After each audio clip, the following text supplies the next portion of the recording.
I was kind of glad that Isak actually came out and actually spoke about, like, gave his own version of events, because there's always a danger of a one-sided story. True. And we had actually not heard anything from Isak, anything from, all we were hearing was, sound bites, reporters, that he's not coming to train again, all those kind of stuff. I do think, like, for me, I would side, on this particular occasion, I would side a bit more with the player.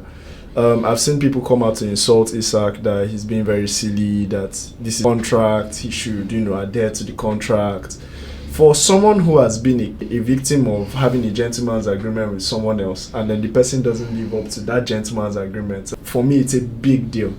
If at the end of last season, and Eddie Howe even said it recently that they actually had a conversation around this at the end of last season, if at the end of last season there was a conversation to be held around, okay, I want to go. First off, maybe the agent didn't try in the fact that they didn't put like a release clause on the contract, something that could have been triggered for him to make this whole process a lot easier for him, and also to protect Newcastle's end, because if there was a release clause, maybe like 102 or something, Newcastle knows what they are getting back in return and stuff like that.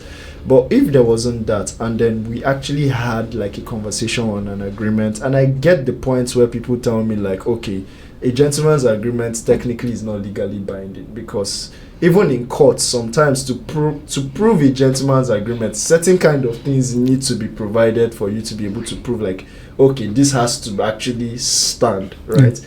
But in a case whereby that is not done and all that, I just honestly think like, if they had told the player, and from all we are hearing now, it seems like there was a conversation that was held around this.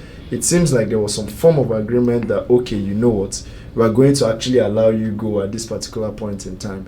If that was the case, then I honestly just think that they should let him go, especially now, because it feels like, once again, I still kind of blame the agent, just by the way, but once again, it seems like the relationship has really been fractured, right? And I just think like at this point, someone was saying earlier that once Newcastle plays Liverpool, you just watch they resell him off and all. But I just think like at this point that they should actually just let the player go, because there is a danger of, okay, the player doesn't go, the player reintegrates into the team, and then he's actually a shell of himself. This is the Sports Lounge. Welcome to the home of the Sports Lounge. Don't forget to like, leave a comment, and subscribe.